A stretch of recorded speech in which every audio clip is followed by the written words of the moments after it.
Hello, everyone. Welcome back to another episode of Luncheon with the Experts, a Carcinoid Cancer Foundation program brought to you by Lexicon Pharmaceuticals. My name is Rain Bennett. Hello. I'm a filmmaker, and I've been working with CCF for almost 10 years now, creating video content to spread awareness and education about neuroendocrine cancer, neuroendocrine tumors. That is our job. We've created a lot of videos over the years, and you can see those here on the Facebook page under the videos tab, as well as the Carcinoid Cancer Foundation's YouTube channel.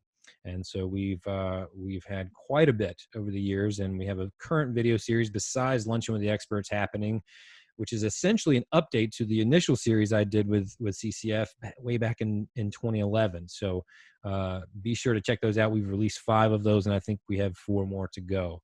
Okay, so if you are a regular here at Luncheon with the Experts, go ahead and tell us hello. Tell us where you are in the world. We love to see how far we reach. It is Luncheon with the Experts, so I hope you have your lunch with you. And if you want to share with us what you're eating, hopefully it's something healthy, or like I like to say, if it's not, hopefully it makes you happy at least. So go ahead and let us know where you are, and we'll get into today's show with today's special guest. We have a special episode today. Before we get started, I just want to say that thanks to Lexicon Pharmaceuticals, we have a brief word from the sponsors, a disclaimer, and we just want to say that the opinions expressed by the guest presenters, as well as the questions asked by the audience, that you all at home, haven't been created or suggested by the sponsors of the Facebook Live program, and CCF doesn't endorse nor promote any of the views, opinions, or information provided in the presentation. So audience members, again, that's you watching at home, should not rely solely on the opinions or information expressed by the guest, and should seek guidance and direction from their own medical advisors regarding any choices they make about their health and treatment. So that is a very, lengthy, legalese, wordy way of saying we're going to give you some advice. We're going to tell the story of our guest's journey, and hopefully that helps you. But we just want to help guide you and direct you, okay? By all means, we don't know your specific case, and so make sure that you discuss any ideas or treatments or things you want to pursue with your home team.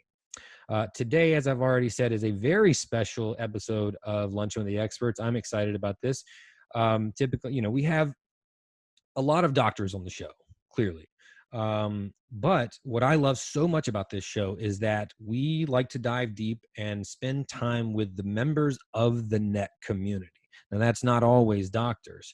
So today we have a special story that we're going to hear about, and our guests are Bajoras and Lisa Yen. Hello, Tom and Lisa. How are you? Hi. Hi. We're doing Welcome. So I know that you're very involved in the community, and probably a lot of our attendees today know that as well. But for those that don't, tell us just a little bit about your bio, who you are, what you do, and your role as a member of the NET community. Well, I'm a NET patient. I'm a lot more than that, of course, but that is how I'm involved primarily in the NET community. And Lisa? And aside from walking alongside Tom in the journey, I'm the Program Director for LACNETS, which I joined as Program Director in 2018. And LACNETS, for those that aren't aware, what's that acronym stand for? Thanks for asking. It's the Los Angeles Carcinoid Neuroendocrine Tumor Society. So it's the patient advocacy group that was founded by Giovanna, Joyce, and Basie, and based in Los Angeles, and we now have a global reach. And how long, or how big rather, is that organization? How many members do you have at this point? Well, we have almost 2,000 members on our newsletter. Awesome. And we have hundreds and sometimes thousands who join us for our now webinars. It used to be hundreds joining us for our in-person monthly meetings and annual conference. And now we have thousands who will view our videos online. Awesome. That's so awesome, that feeling. It takes a while for that, that growth to happen. But if you aren't familiar with LACNETS, check them out. That I love seeing the role you play in the community, because to me, now that I've been involved with CCF for so long, it seems to be ever present. Like you guys are always out there carrying out your mission and helping people. And so it's great to do that with the, aligned with the right purpose and mission, but now starting to see it grow and impact more people in a deeper way. So I'm proud of you all for the work that you've been doing. Thanks for that. Absolutely. So I have a lot of questions today, but for everybody at home, get in your questions. Some of these Luncheon with the Experts, when we have doctors, it's easier to ask, treatment-based questions and things like that. This is a really unique one where we can learn from Lisa and Tom about their experience as a patient and a patient advocate. And this is, to be honest, to me, this is the stuff that really lights my heart on fire for the work that we're trying to do here at the foundation and as the overall general net community. So I'm excited about the information that we're going to hear. But any questions you have about their particular journey, anything that you want to ask, go ahead and send those questions in now. Lisa and Tom have given us an hour of their time today, so we're going to make the most of it. We'll try to get to all your questions, but if we can't, with respect to Lisa and Tom's time as well as yours, we cut off at an hour. We won't be able to get to all of them, but if we don't, or if you have follow-up questions, always reach out to Carcinoid Cancer Foundation here on the Facebook page. You can send them a direct message, or at carcinoid.org, their website. And another thing, I mention this every week, if you see a question that comes across, there's a little community that happens in the comments, and Lisa's, I often see Lisa as a part of that community. And I say this every week. That's one of my favorite parts of this show, is seeing the conversations happening within the community. We're just, a vehicle to create this community and connection.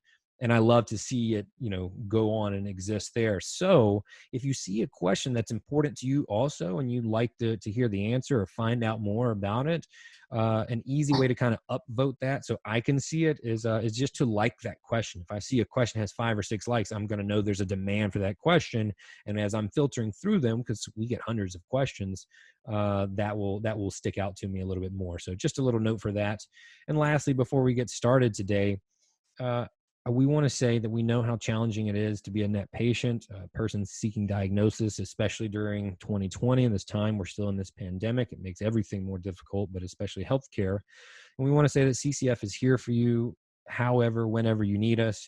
And if you'd like to show support and reciprocate that and help us continue to create programs like this, an easy way to do that is with a donation. Any size donation really helps. It genuinely does. And an easy way to do that is by texting the word experts to the number 1-914-380-7323. Again, that's texting the word experts to 914-380-7323, and every donation makes a difference. So hello, everybody. It's breakfast in Denver. Enjoy your breakfast, Wendy. So I have a couple of questions. And Tom, there was one I was going to ask later, but it kind of came up when I asked for your bio, and you were talking about, well, I'm a NET patient. That's the role that I play in the community, but obviously I'm a lot more than that. So I want to know a little bit more about, what you do as a musician. I'm a filmmaker. We've already nerded out about microphones and audio equipment. So I want to know a little bit more about what you do. It's a 2-part question. And then secondly, things as a filmmaker, what I've learned about people is so much of what we do, how we move in the world, comes back to our identity, right? And so I'm really curious how you identify. So like, do you wake up every day identifying as a patient? Is that something that's consciously on the forefront of your mind? Or do you wake up as a musician and you identify as a patient when the time comes? I hope that question makes sense. So first, tell me a little bit about your career as a musician. What exactly do you do? Right. Yeah, that's a really good question about identity. I'm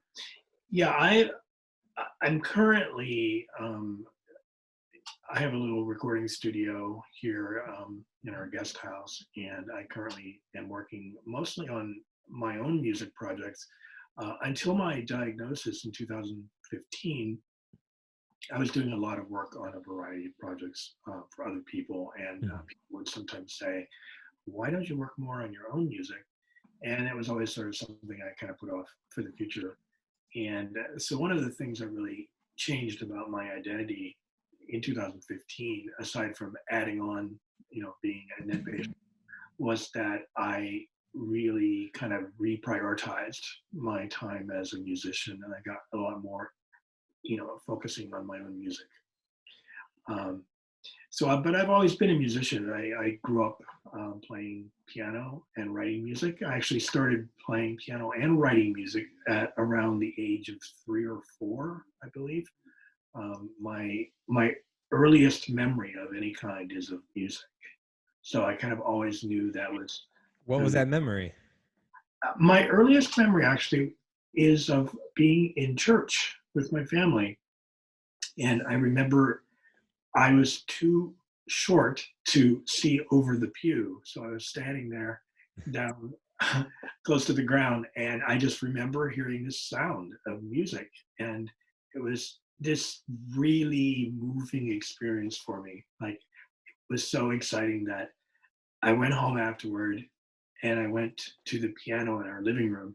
And I remember my mother had to lift me up and put me on the piano bench because it was too small for me to get up on. I was too small to get up on it, rather. And she sat there behind me so I wouldn't fall off the bench. And I tried to figure out how to make that sound that I had heard earlier that day. And of course, I probably was just pounding on the piano at that point. But that really was what I was trying to do. I was trying to recreate that feeling that I had when I heard that music in church. I got to jump in here. I knew I would like this episode. I'm such an emotional mess. I'm already getting emotional, but I love that. I want to dig a little bit deeper into that. So the image is you're standing below the pew and you can't see anything. You just hear the sound. Yeah. And that affects you. And I don't want to digress too much, but I just was writing about this. I'm a storyteller. That's how I help people. And I was talking about the concept of empathy. And the word empathy actually comes from the German word Einfühlung, which means feeling into. But what that was a couple hundred years ago in German psychology, which we all know the Germans are great in that field, it was the study of our relationship with art, with paintings, with music, and how we feel into those pieces. And then it later morphed and with the Greek word empathy or empathia and became what we know as empathy now. But I love that so much. And what you're describing is literally that feeling, which has been on my mind the past couple of days. Like, you heard this music and you were transformed into that world, so much so that you went home and tried to recreate it. And I just have to take a moment to touch on how beautiful that is. Yeah. And now I'll step down.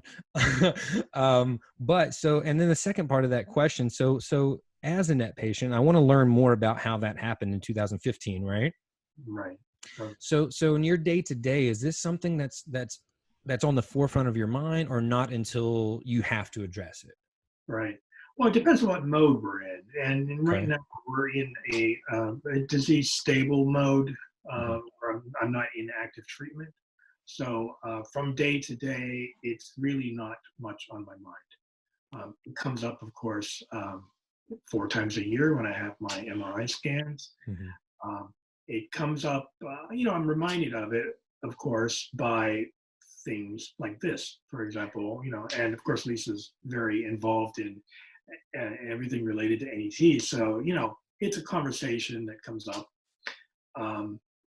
It's not so much impacting my lifestyle at the moment because, like I said, I'm not actively in treatment. But of course, between 2015 and now, I've gone through a lot of different little phases. And some of those phases, it was all about NET. Sure. Yeah, it was probably the biggest blessing that came out of, when I did finally become stable in my disease. Was actually getting back to life, and Lisa says this really well, actually. It's the difference between fitting your life around NET and fitting NET around your life. And so currently we're very much in the mode of we're living and we fit NET in around it. I like that a lot. I'm taking a note there. So Lisa, again, I look at almost everything through this lens of storytelling, and with a story, you always start with a balance, a status quo, a stasis. And so walk me through your lives pre 2015. What was normal for you? I know, you were a nurse practitioner. And I know things changed for you once Tom got diagnosed, but establish for us where we were before that. What was just normal life, pre 2014, 15? Yeah, that's a really good question, Rain. And our lives couldn't be more different prior to. As a nurse practitioner, I worked in the hospital setting, so that's what a hospitalist is. So anyone who's admitted to the hospital is usually assigned to a hospitalist who follows them from the time they enter the hospital to the time they leave the hospital. So that includes many NET patients, for example. And I was super busy. So I'd leave the house at like 5 in the morning. I'd get back at, late at night. I had 2 phones. I was constantly being paged or answering messages. And Tom worked out of the house, and we would be really busy. We'd see each other briefly at night. I'd go to bed, same thing the next day. My life revolved around work and helping people in a different way. But, really all my energy was focused around really fixing the problem, right? Finding out what the problem is with people. Yep. And fixing it. And I like to do that, and I was good at it.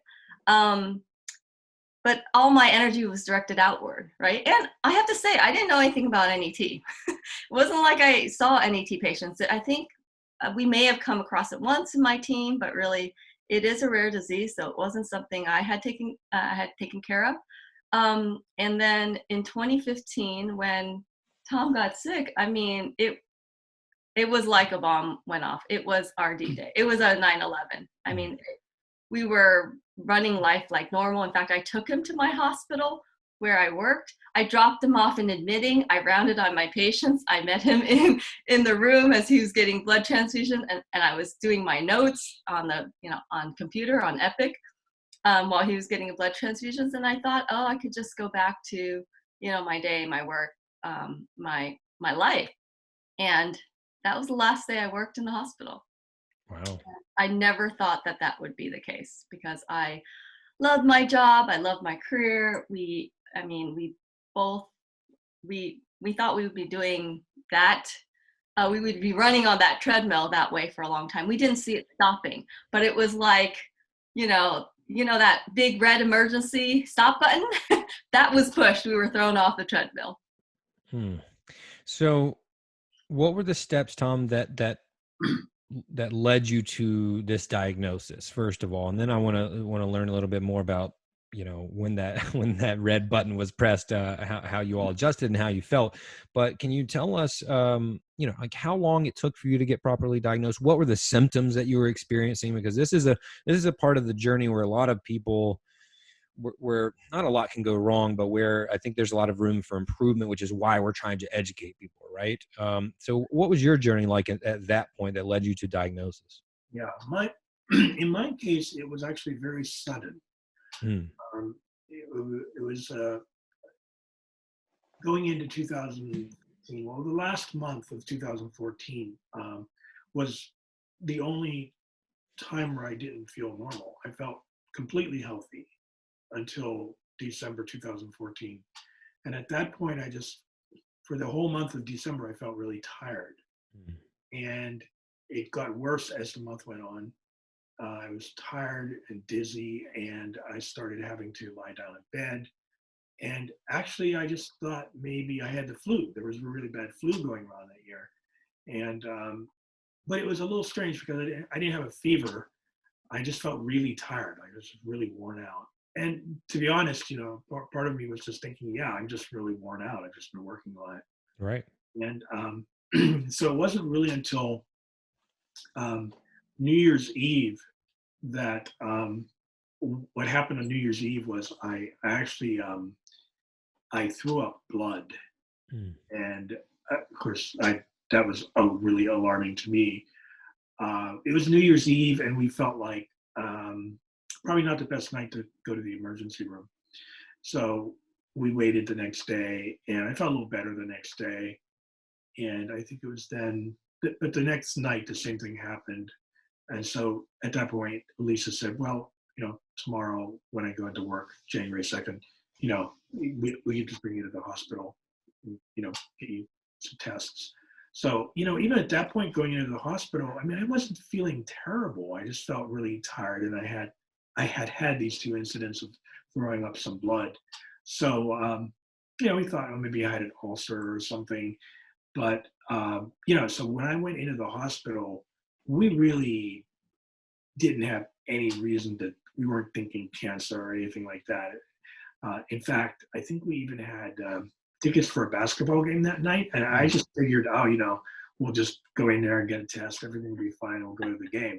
And it wasn't until they went to, I guess, when they did my vitals, they found that my hemoglobin level was only half of normal. Wow. And so I had apparently lost a lot of blood, more than we realized. And they needed to give me a transfusion before they could even take me down to endoscopy lab. So that was actually the first time I'd ever been hospitalized in my life. And he didn't want to be in the hospital. No doubt. He didn't want to go to the hospital. So yeah, that was a big deal. Yeah. So it was sudden. It was like Lisa described. It was like, this emergency light came on, or it was like a 9/11 sort of feeling, because well, for me, it was like going into the hospital for some tests and nothing, because then I was unconscious. So actually, literally at that point in the story, Lisa would have to tell the rest of the story. Yes. When and by whom were you diagnosed finally? So that was at my hospital. So it was a community hospital. Okay. In the San Fernando Valley, near where we live, because we're here in Los Angeles. And so at that point, when he went to the endoscopy, they found that he was bleeding internally, and they saw a shadow on the tail of his pancreas. So they decided to leave him on life support. I mean, literally, the GI doctor, who's my friend and colleague, stuck his head out and asked if I was around. I was sitting out there, and it was Friday night, like everyone had gone home. The staff had gone home. And he just kind of muttered something, wanted to talk to the doctor, who's my boss, actually my friend, and decided to leave him on the ventilator. And it was just like, wait, what is going on now? And it was insanity from there on out. He was left on life support for a few days. And so this was like something that he was expecting to go home, right? The next day, go to a basketball game, get back to the rest of his work and all his music projects. And ended up in the hospital for a week, and he had no idea. Yeah, the funny thing was, like, I was literally, I think before, when they told me I had to wait and stay overnight, I was like, oh, but man, there's this audiobook that I'm editing. I've got to get it done. Yeah. So, I mean, that's where our brains were. It's insane. So, I mean, even me, like, he comes out, he's in the ICU. I'm standing there next to his bed. He's there on life support, all hooked up, right, on the ventilator. I'm still in my work clothes, still in my white coat. I had just, seen my patients. I was thinking about my patients, my work, my life, right? And everything just stopped. And everything that I thought mattered until then, right? My work, my job, my career, success. I was worried about getting old. I was worried about gray hairs. I was worried about, having a six-pack. I was worried about all sorts of things that didn't matter. Right. I mean, looking at Tom in the ICU, it made me realize what really mattered, right? None of this other stuff mattered, or it mattered much less. Yeah. Right. All put in perspective. So it was like all of my energy had gone to all this other stuff, and Tom got my leftovers. It just totally turned our world upside down then. So, I mean, at that point, first of all, the issue was that he was bleeding. It wasn't that he had cancer. Right. So I had to figure out how to stop the bleeding. And they said to me, Lisa, there is something causing the bleeding, but it doesn't even matter what that mass is yet, if we can't stop the bleeding. We have to get him through the night, before we even worry about what that is. So the doctors had to do some quick thinking, some quick action, some intervention to stop that. They basically had to kill off half of his spleen and make sure that was successful. And meanwhile, they went in and biopsied, and all of that took a couple of days, the whole time he's out. And then they were able to, tell me the preliminary results, the good news. The oncologist texted me, that it wasn't, pancreatic adenocarcinoma, the bad kind of cancer, which is what he suspected that it was going to be. But at that point, it was all the cancer stuff was overshadowed by, will he make it through the bleeding? Let's do that first. Let's save his life and then worry about cancer. Yeah. And so by that time, he had stabilized. He got off the ventilator. He had stopped the bleeding. He was stable. His blood counts were okay. And then he was able to come off and wake up to a whole new world, literally. Wow. Bang. What was that? It started off with a bang, for sure. Yeah, it sounds like a pretty scary bang. A lot of people, in a way, we can look at that as it's weird to say fortunate, but getting that diagnosis and understand, with that bang, at least you're not dealing with that long purgatory of not knowing what this is, right? And we have a question that came in from Lynn. Hi, Lynn. I know you're a regular. Since it's usually for people, it can be 9 to 10 years until a NET is properly diagnosed. And Lynn asked, and this is probably a question for you, Lisa, what is being done that you know of to teach medical students and current physicians regarding this disease to be on the lookout for it? Is there a push to educate medical providers better? Yes. Well, you're familiar with the Healing Net Foundation, founded by Dr. Eric Liu from Rocky Mountain Cancer Center and Cindy Lovelace, who's a patient and a patient advocate. So they have they rolled out a boot camp to train medical providers. Oh, interesting. Well, we all like listening to and hearing from NET experts. Who are the people diagnosing? It's the people in the community. So we need to educate them and teach them and be on the lookout. The other thing is that we all have a role, talking about it, sharing about it, telling everyone about NET. It doesn't matter if it's your hairdresser, the person doing your nails, your mailman, your neighbors, so that they hear about it, right? They hear the words, they recognize it. And then they can put 2 and 2 together. And oftentimes people will tell me, I didn't know this, but someone else I knew also had NET. And I didn't make that connection. So the more they hear it, that there's this thing called NET, neuroendocrine cancer, neuroendocrine tumor, keep using those words, the more they're more familiar with it, and not just associated with Steve Jobs or Aretha Franklin, people who died, but instead people who live and continue to live for multiple decades. I think that's such a good point, and I want to plus one that, and for anybody that's creating content, and so I see a lot of people, hi Janet from Chicagoland Neuroendocrine Tumor Network, you all at LACNETS, us here at the Carcinoid Cancer Foundation. If you're a content creator, even if you're just a patient advocate, a doctor, anybody you don't have to be an organization, but anybody putting content about this disease, and really whatever your cause is, you have to bang that drum beat consistently. That's how it gets embedded into people's minds. So what Lisa's saying is 100% right. And often content creators think like, I've said this so many times, but think about the people that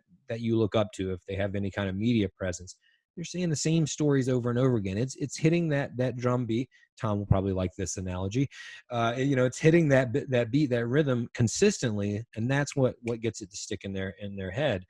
So I totally agree with that, and that's such a great point. Yes. So I just, if I can add, it's important that we call it what it is too. Yes. Use the terms, the correct terms, NET or neuroendocrine tumor, instead of the outdated terms, carcinoid, or instead of identifying it by the body type. Some people still are saying pancreatic cancer, right? So use NET, neuroendocrine tumor, neuroendocrine cancer, so people hear that. And when I do other work that's not in the NET field, I introduce myself with, my name's Lisa Yen, my husband's living with NET, and this is what it is, so that they hear it over and over again. This is with med students, this is with other medical professionals, because I want them to recognize it. I want them to hear it. And I mean, because a lot of people, you mentioned Steve Jobs. When I talk to a lot of people, when they ask, what I do with CCF, a lot of people that know the Steve Jobs story just know it as pancreatic cancer, and so they don't really understand the difference. And so that's actually a point where I've run into several times where I can like make that distinction. And hey, this is the goal of what we're trying to accomplish. The more people we educate, whether medical providers or not, the better chance we have of people recognizing this if they're a patient experiencing it, or a doctor trying to diagnose it. It's the same type of thing.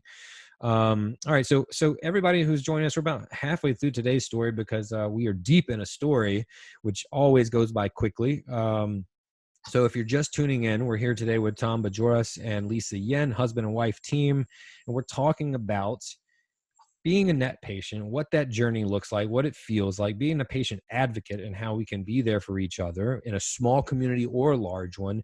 And so send in your questions. If you want to learn more about Tom and Lisa's story, if you are navigating your own journey as a patient and are interested in what other people have experienced, this is the episode for you. If you know someone, a patient or patient advocate that's out there that's not attending, go ahead and share this link with them.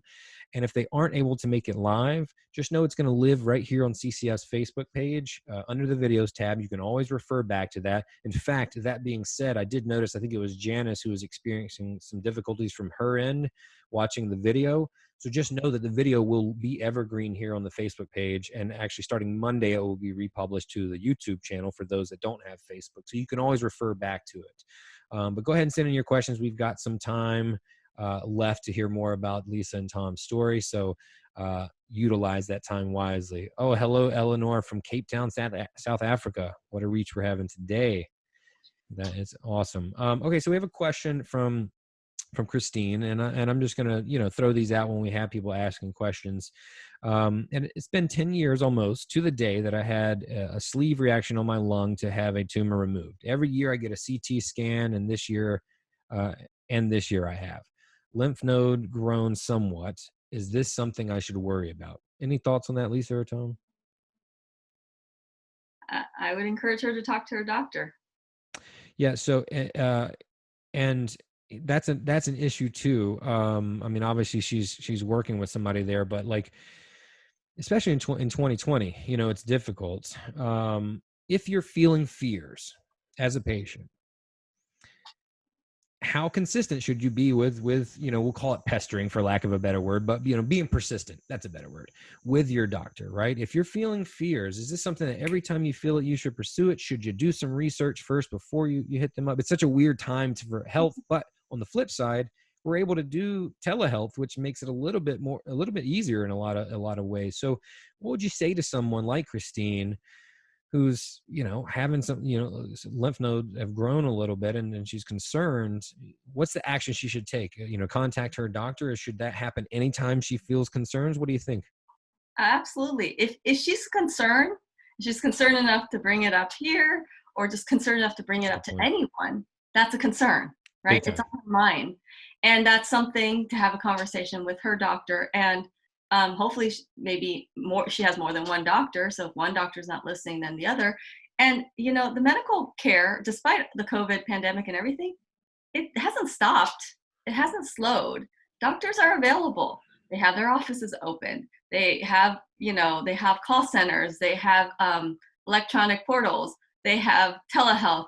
They are there for you, and they're there. They want to hear from you. They don't want their patients to stop reaching out to them or seeing them because of fears of the pandemic. And I say that because also much of my family is in medicine, and Right. They haven't stopped. Yeah. They're like, life is normal. They still go to the office. Yeah. So this makes me think of something else. There's a saying that we hear a lot here at the foundation, in the show, and in the overall NET community: be your own best advocate.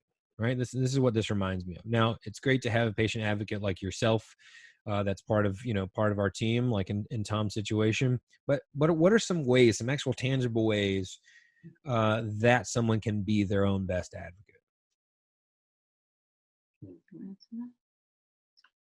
Well, I think that, first of all, I think that there's a lot of information out there. And, you need to get good at processing that information, because you can't just believe everything, you know, but you also can't just disbelieve everything. So you have to kind of, learn how to process that information.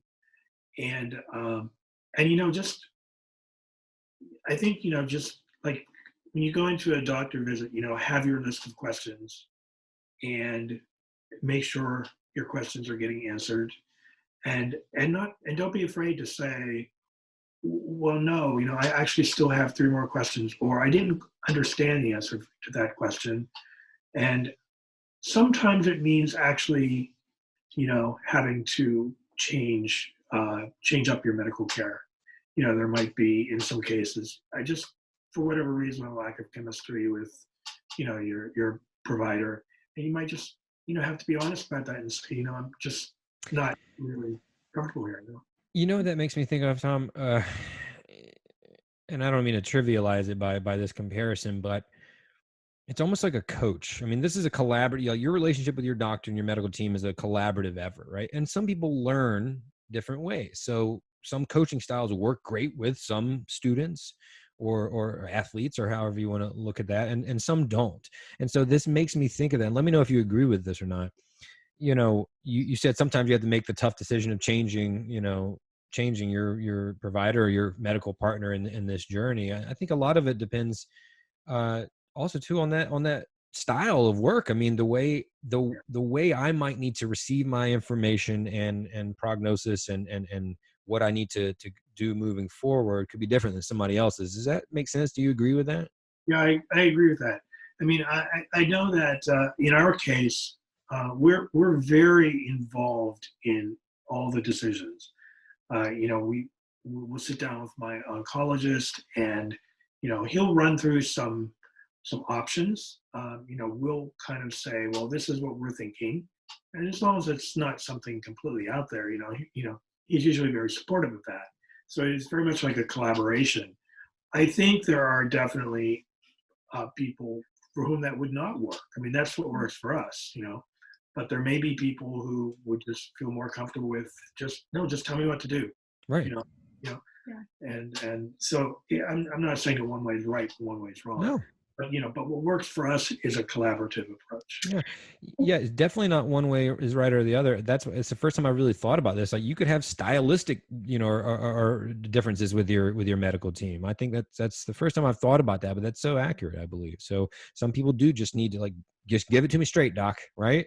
Mm-hmm. Yeah, I always compare it more like dating, right? And Totally. people are different, and so what works for us may not work for someone else. And again, the chemistry between the two, but different than dating.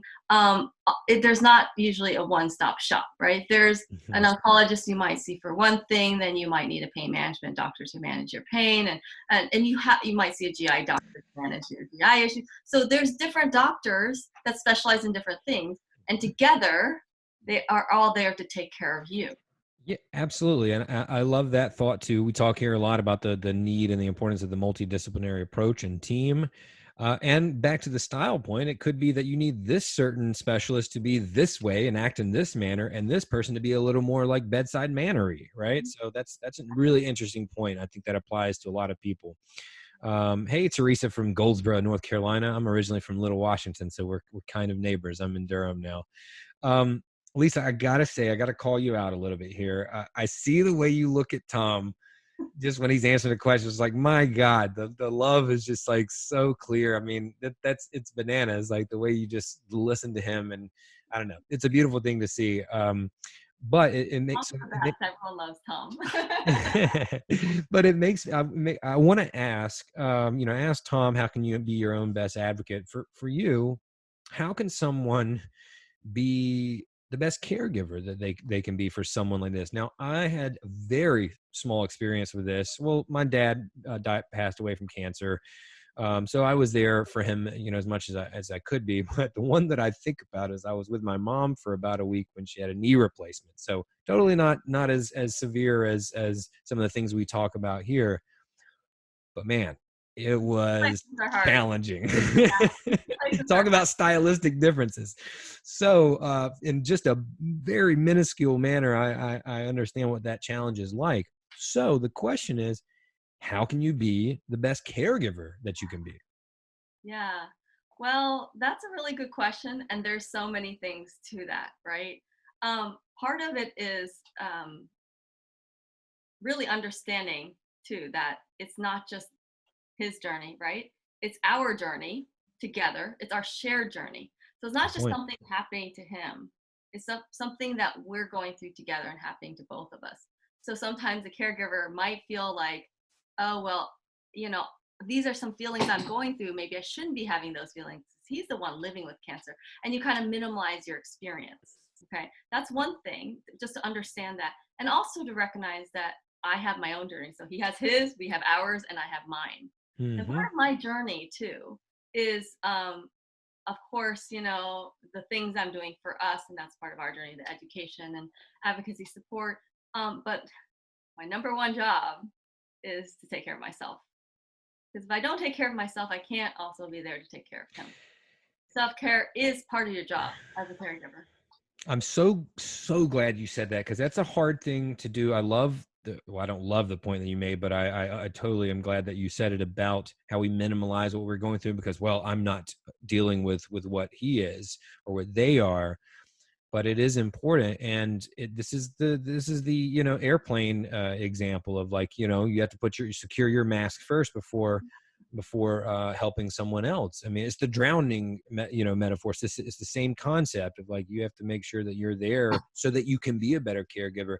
And I think that might be something that many people neglect. You see a lot of caregivers who are dealing with the burnout and the stress of it. Well, how can they be their best self for their partner or for the person they're taking care of? I think that's such a great point that you mentioned. I'm really glad that you did. I mean, Rain, let me tell you, like, I had so much energy and so much bandwidth. I could handle a tremendous amount of stress before Tom was diagnosed. And I think Tom could too, right? I mean, Mm-hmm. and when he was diagnosed, all of a sudden we felt the limitations. And we knew now that we had a limited, like, bank of energy. And so we had to conserve. We had to really prioritize and limit it and make choices. And that's really important.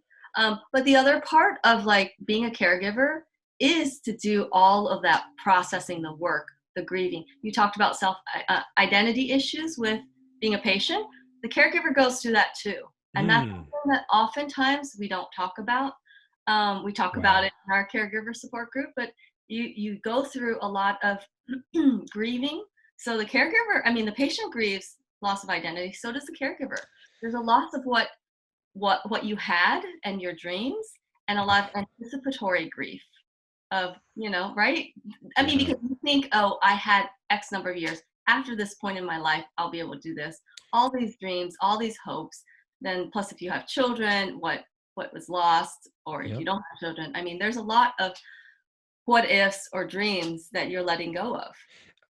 And if you aren't aware of those and address those things, they can be quite insidious, right? And they can grow and brew and then manifest into resentment if you're not careful. That is such a great point. I didn't think about that. I always think about identity, and I thought about it in the case of the patient. But that's a really good point, because it is a journey together. It's a relationship. We keep coming back to this thing, whether it's our medical team or our caregiver, this thing, a relationship, and understanding what each of you is going through, which we started off the conversation talking about empathy, right? That is the essence of empathy, of understanding not just what Tom is going through, but Tom also understanding what Lisa is going through, and the doctor understanding what the patient is going through, all of that. And then I think we can come together to find the path forward. I love all these big themes coming together like that.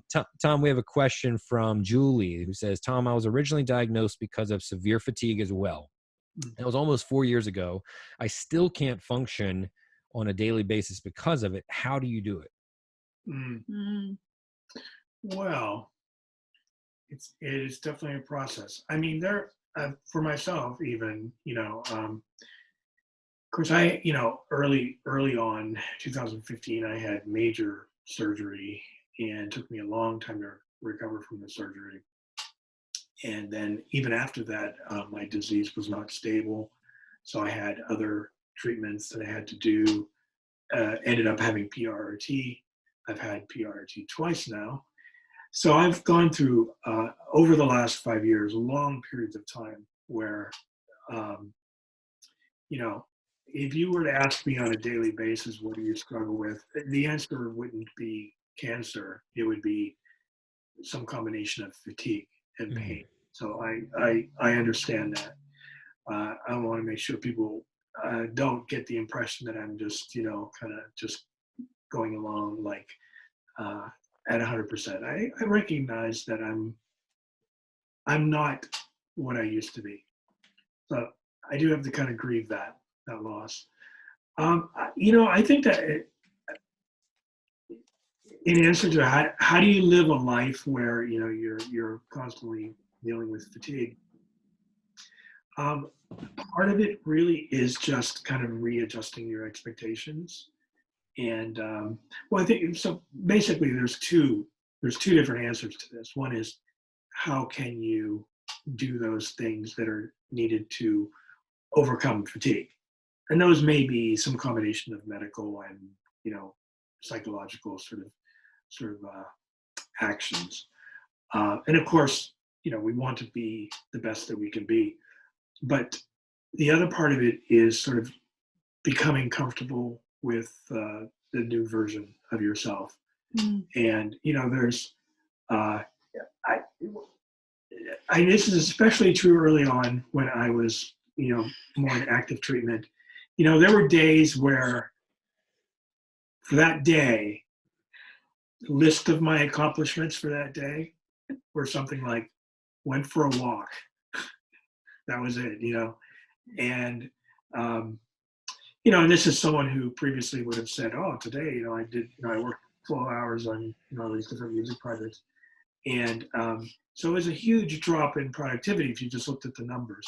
But I think that there was something about that forced me early on to kind of just get a different perspective on things. We'd go for a walk, and I remember we were walking in our neighborhood, and I said to Lisa, I said, look at that flower. That's amazing.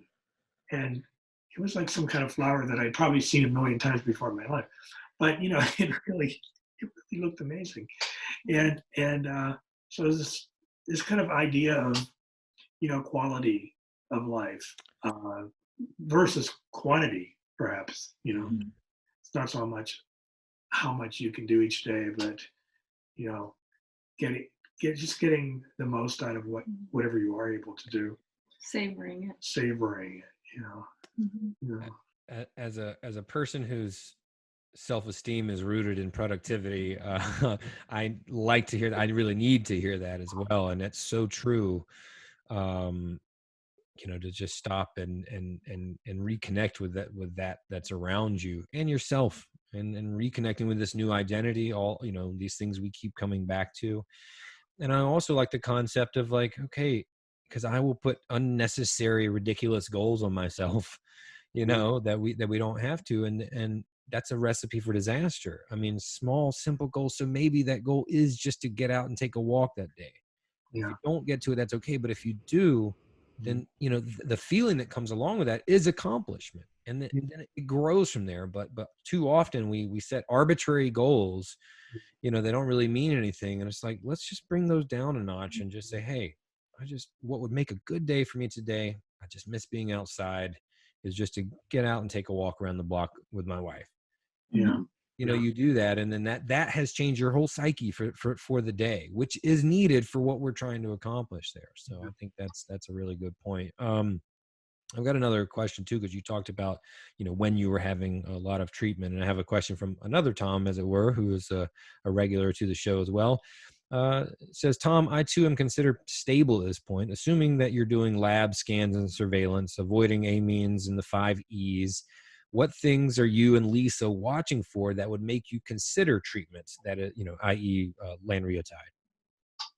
Well, so I am on lanreotide. Okay. I do that once a month. My NET is non-functional, so I've never experienced any hormonal symptoms. So the lanreotide is not for the treatment of symptoms. It's for its anti-tumor properties. So as far as like what would cause us to switch back into treatment, it would be some change on scans, basically, because the scans, my MRI 4 times a year. I've been getting a gallium scan about once a year. And so, any change on those scans would trigger at least a conversation about, possibly some treatment. Yeah, thank you for that. Hopefully that helps, Tom. I have another question.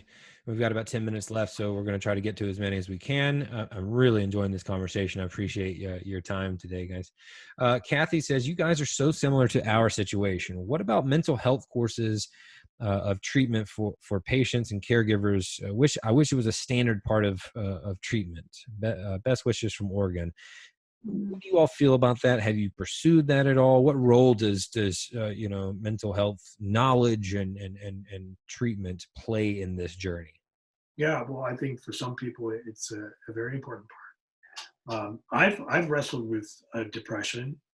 I've actually tended toward depression, I guess, a little bit my whole life. But when you get into a diagnosis of cancer, of course, it really forces you to ask a lot of really hard questions, like, what's important to me, and, what am I going to do with the rest of my life?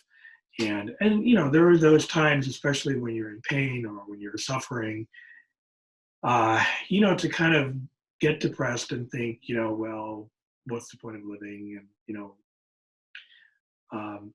And yeah, there's a whole, I feel like with NET, just like with any kind of, serious illness, there's a whole emotional, psychological component to it that is huge, and it can be debilitating. I mean,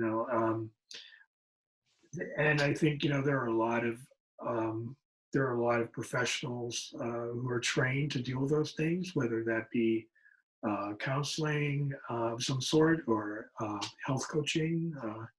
There's a lot of options, and I think that those things are just as real and just as serious as the physical aspects of NET. Yeah.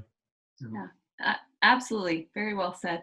And I would say that that's part of why, number one, I made that decision to walk away, to hang up my white coat, right? And walk away from that, because instead of focusing on adding years to our life, right, extending life, really just focusing on quality of life. And that meant with Tom too. I mean, both ways, helping him to live longer, but quality, and spending and savoring the time we had. Also, mental health, emotional health, psychological, physical health is all tied together as a whole person. And that's part of why I became a health and wellness coach, because my hope, my passion, my dream is to help patients to thrive. And yes, that means education and support that you can get from the advocacy groups and from programs like yours, from CCF, HealingNet, NetRF, a lot of programs that help educate. But there's also the aspect of the emotional support, which you often need, you might get from connecting with other patients in the networking and support, but also individual therapy, counseling. You can always look into cancer support communities and groups. There's nonprofits out there that will provide them for free for cancer patients and or their loved ones. Even for myself, I was so traumatized, Rain, by his diagnosis. I wasn't traumatized by the hospitalization. I could live in the hospital. It's not a problem. It was the diagnosis. How could I have missed such widely metastatic disease? And just to find out like that, I was so traumatized by it. It made me doubt myself in my own decision making. I went into therapy too, individual therapy. I was so shocked by it, I could not drive, right? I questioned if I could make a safe left turn, right? Just because how could I miss this with my own husband? So it really has these effects on our psyche. And even for someone like myself, who's making such life-altering medical decisions for people, it made me question a lot. And so it is helpful to get help. Absolutely. Lisa, I love your perspective from the caregiver, and you know, it reminds me of what you said at the very beginning. Like, your job is to, you know, you're always seeking to fix it, right? And so I think we're very similar in a lot of ways, at least from what I know of you so far. And so, you know, I hate to hear what you're saying, but I identify with it. I resonate with it and relate to it. You know, where you feel like you failed.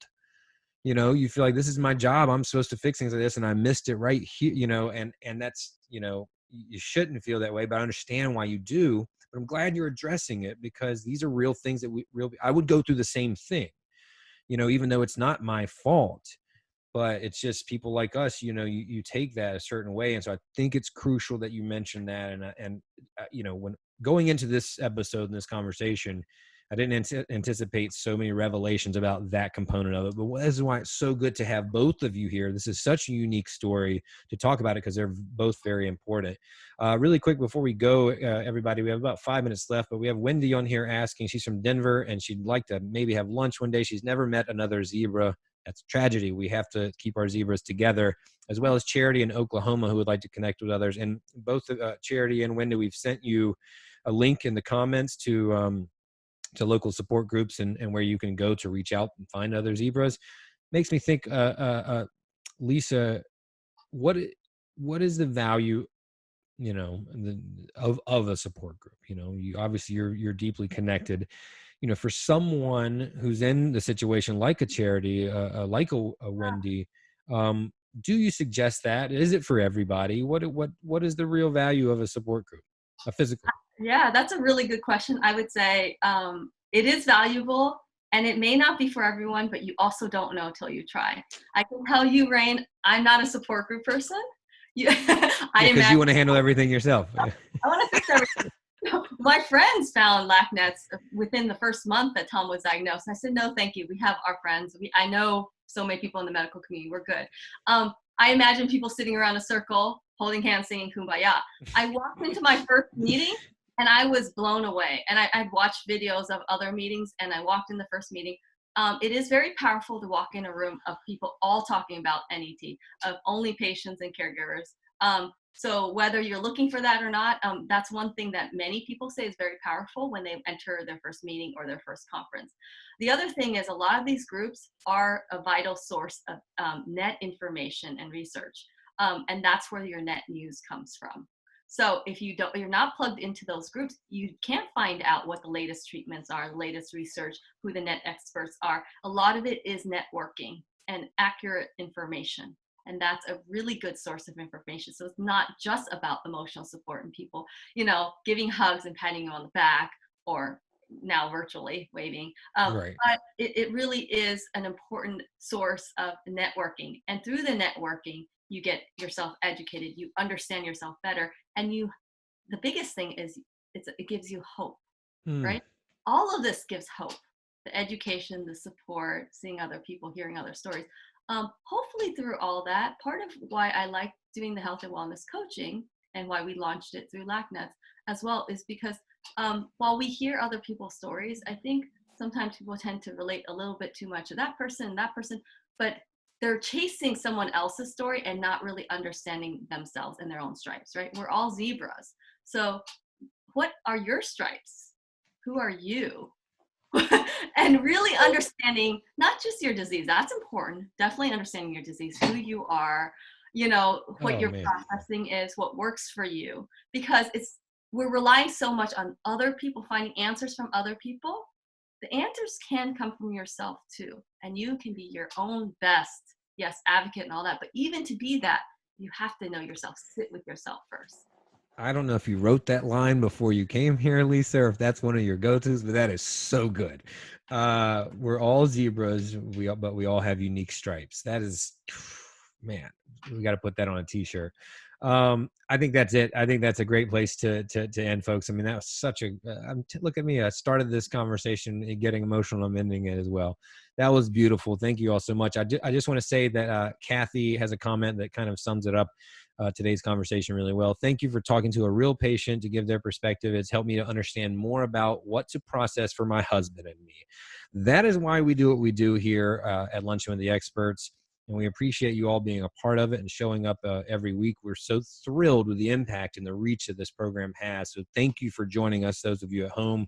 We hope that this has helped you in telling this unique story of Lisa and Tom. If you have other questions, please follow up with Carcinoid Cancer Foundation here on the Facebook page or carcinoid.org if you have any other questions. Thank you again to our presenting sponsor, Lexicon Pharmaceuticals. Without them, this program would not be possible. And of course, thank you, Lisa and Tom. I told you I was excited about this conversation. This was outstanding. Thank you so much for your time. This was a pleasure to host you. Thank you, Rain. It was a lot of fun. Absolutely. So thanks again to all you at home for joining in. My name is Rain Bennett. I appreciate you watching. Stay healthy, stay safe, and join us next week on Luncheon with the Experts. Bye-bye, everybody.